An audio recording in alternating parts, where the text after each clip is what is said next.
Hello. Good afternoon sir. Good afternoon. నేను మాట్లాడండి. మాట్లాడుతున్నాను. మధు గారు మాట్లాడండి. గతంలో అన్నారు మీరు ఏంటంటే తల్లిదండ్రులు ఇచ్చిన ఆస్తి కాదు, మనం ఏం సంపాదించిందో అది ముఖ్యం.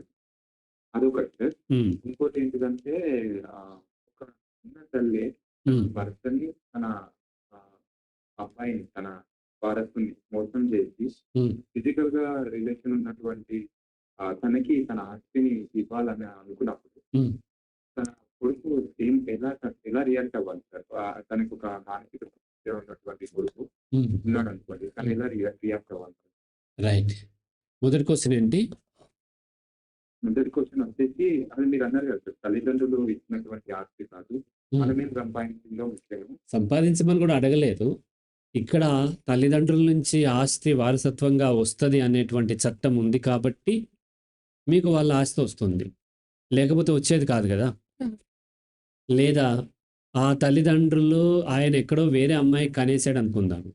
మీకు తెలియనే తెలియదు వాళ్ళ తల్లిదండ్రులని. అప్పుడు కూడా ఆస్తి రాదు గదా!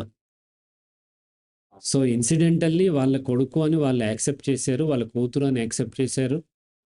ఇక్కడ గూడా ఆ చట్టము తల్లిదండ్రుల తర్వాత వాళ్ళ వారసులకు వెళ్ళేటటువంటి చట్టం ఉంది కాబట్టి, మనం ఆశపడుతున్నాం. వస్తే ఓకే. రాకపోయినంత మాత్రాన ఏదో జీవితమంతా అయిపోయింది అని బాధపడాల్సిన అవసరం లేదు. మీ పని మీరు చేసుకున్నట్లయితే మీ బ్రతుకు తెరువు మీరు సంపాదించుకోవచ్చు. వస్తే ఓకే. వాళ్ళిస్తే ఓకే. అయితే తల్లిదండ్రుల యొక్క ఆస్తి ఖచ్చితంగా పిల్లలకి ఇవ్వాలని లేదు.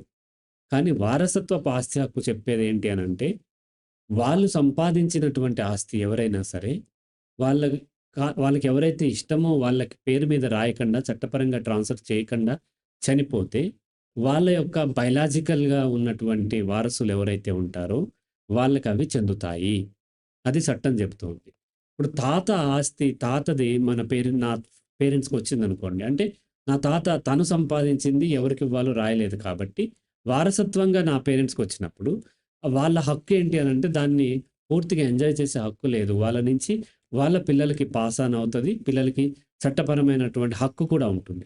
ఎంతమంది బయలాజికల్లీ వాళ్ళ యొక్క వారసులుంటారో వాళ్ళందరికీ ఈక్వల్ వారసత్వం వస్తుంది. ఇప్పుడు సపోజ్ నా మదర్ ఉంది. నా తాత నుంచి వచ్చింది. నా ఫాదర్ నుంచి వచ్చింది అనుకుందాం. వారసత్వంగా వచ్చింది కాబట్టి నా ఫాదర్ తన ఇష్టం ఉన్నోళ్ళకి రాస్తానికి లేదు. నా ఫాదర్ చనిపోయారు. నా మదర్ ఉంది. మేము కొంతమంది అన్నదమ్ములం ఉన్నామనుకోండి. అదంతా నాకు రాదు. నా మదర్‌కి కూడా హక్కుంటది. కానీ పూర్తి హక్కు ఉండదు. అందులో ఎంతవరకు హక్కుంటది? మేము ఎంతమంది ఉన్నామో మా మదర్‌తో కలిపి అన్నో భాగం మాత్రమే ఆమెకు హక్కుంటది. మిగతాది ఎవరికి వాళ్ళకి ఆ భాగం వస్తది.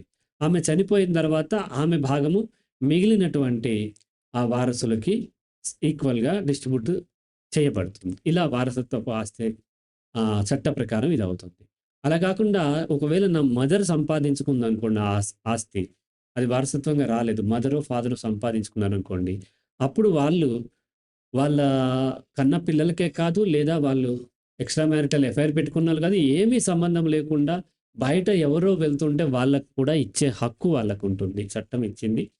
అనాథాశ్రమంకివ్వచ్చు, లేదంటే మరో ట్రస్ట్‌కి రాయొచ్చు, లేదంటే తమకిష్టమైనటువంటి ఎవరికైనా సరే ఆ ఆస్తిని వాళ్ళు రాసేటువంటి తదనంతరం గాని, తాను ఉండగా కానీ రాసేటువంటి హక్కు విల్ రాయొచ్చు. లేదంటే వాళ్ళకి ట్రాన్స్‌ఫర్ గూడా డైరెక్ట్‌గా చేసే హక్కు చట్టం ఇస్తుంది. కాబట్టి తల్లిదండ్రుల నుంచి ఖచ్చితంగా నాకు రావాలి అని కూర్చుంటే ఏమైద్దంటే మన లైఫ్ నాశనం అవుతది.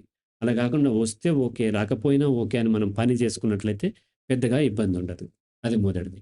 రెండవదేంటంటే మదర్ తన యొక్క భర్తను, తన కొడుకుని చీట్ చేసి తను ఫిజికల్ రిలేషన్ వేరే వాళ్ళతో పెట్టుకొని వాళ్ళకి రాయటం ఏంటి అనేది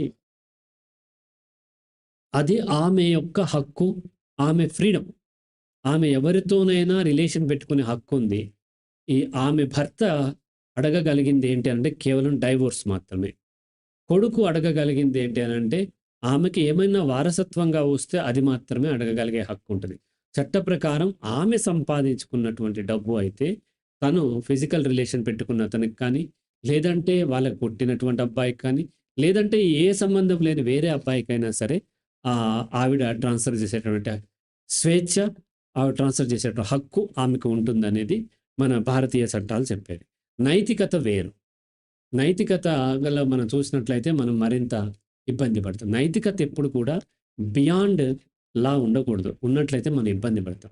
లా పరిధిలోనే నైతికత ఉండాలి. నైతికత అనేది పాత కల్చర్ నుంచి వచ్చింది. చట్టం ఇప్పటి పరిస్థితుల్ని అధ్యయనం చేసి తయారు చేసినటువంటిది. కాబట్టి నైతికత కంటే కూడా చట్టం ఏం చెప్తుందో తెలుసుకొని, ఆ తర్వాత అవసరమైతే చట్టపరమైన చర్యలు తీసుకోవాలి. లేదంటే తన బ్రతుకు తను బ్రతికే ప్రయత్నం చేయాలి. రైట్ మధు గారు? Right sir. So right. ఇంకోటి హ్మ్. ఏంటంటే 16 ఇయర్స్ నుండే బయటకు వచ్చారు సార్. ఏం చేస్తున్నప్పుడు? మీరు ఆధారపడ్డారు కదా! అవును. మీ ఆస్తిని ధైర్యంగా తీసుకొని మీరు బయటకు వచ్చారు సార్. అంటే మీ ఓన్ నా ఆస్తిని నేను మొన్నటి దాకా కూడా నాకు తెలియదు. నేను బయటకొచ్చేసి నా బ్రతుకు బ్రతుకుతుంటే 30 ఇయర్స్ తర్వాత మా ఊరు వెళ్ళాను. ఒక డబ్బులు అవసరం ఉండే. అప్పుడు అడిగినప్పుడు మా పేరెంట్స్ అంటే ఫాదర్ లేరు, చనిపోయారు. మా బ్రదర్స్, నా సిబ్లింగ్స్ అండ్ నా మదర్ ఏదో కారణం చేత నాకివ్వటానికి అంగీకరించలేదు. గొడవలయి బయటకు తోసేశారు. వచ్చేసాను. వచ్చి మళ్ళీ నా బ్రతుకు బ్రతికే ప్రయత్నం చేశాను. స్ట్రాంగ్ అయిన తర్వాత మళ్ళీ వెళ్ళినప్పుడు, మళ్ళీ అందరితో కలిసినప్పుడు వారసత్వంగా వచ్చినటువంటి ఏదో చిన్నపాటి ఆస్తి ఉంటే, అది ఈ మధ్య మాత్రమే జస్ట్ 1 ఇయర్ బ్యాక్ మాత్రమే కొంత భాగం అందులో నా పేరుకి ట్రాన్స్‌ఫర్ అయింది. మొత్తం గూడా అవ్వలేదు. నా ఆస్తి మీద ఆధారపడి నేను బ్రతకలేదు. అయినప్పటికీ గుర్తుపెట్టుకోండి. ఆస్తి మీద ఆధారపడకపోయినప్పటికీ ఇప్పుడు చిరంజీవి కొడుకు ఉన్నాడు 'రామ్ చరణ్'.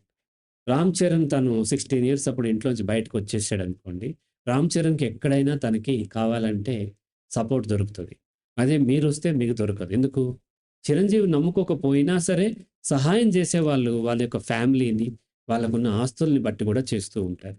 కాబట్టి అందరూ ఇంట్లోంచి బయటకొచ్చినా ఈవెన్ ఆస్తి తీసుకోకపోయినా పేదవాడి కొడుకు అక్కడ కూడా పేదరికంగానే లేకపోతే ఇన్ఫీరియర్‌గా ఉండాల్సినటువంటి పరిస్థితి ఏర్పడతది. కాబట్టి నేను నా పేరెంట్స్ ఆస్తి తీసుకోలేదు ఫిజికల్‌గా కాబట్టి నేనేదో సొంతంగా చేశానని కాదు. వాళ్ళ దగ్గర పెరగటం వలన వచ్చినటువంటి లేదా వాళ్ళకున్న ఆస్తి వలన నాకొచ్చినటువంటి కొన్ని అడ్వాంటేజెస్ ఉంటాయి గదా! అవి నాకు ఉపయోగపడ్డాయి. వాటిని కొట్టేస్తానికి లేవు. అందుకని ఏ ఒక్కరు కూడా ఏమీ సాధించింది లేదంటాను నేను.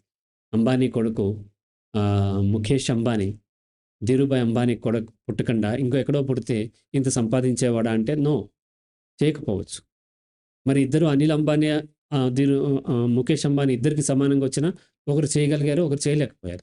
అది రకరకాల కారణాల చేత జరుగుతుంది తప్ప, ఆస్తి నేను తీసుకోలేదు కాబట్టి వాళ్ళు కారణం జీరో అని నేను చెప్పట్లేదు. సమాజం ప్రభావంతోనే నేను ఏర్పడాను. ఎవరైనా అంతే ఏర్పడతారు. వాళ్ళ యొక్క ప్రభావం వాళ్ళు హెల్ప్ చేశారా లేదా చెప్పట్లేదు. వాళ్ళ ప్రభావం వల్ల కొంత నాకది లైఫ్‌లో హెల్ప్ అయింది. Right? Thank you sir. Welcome. Right.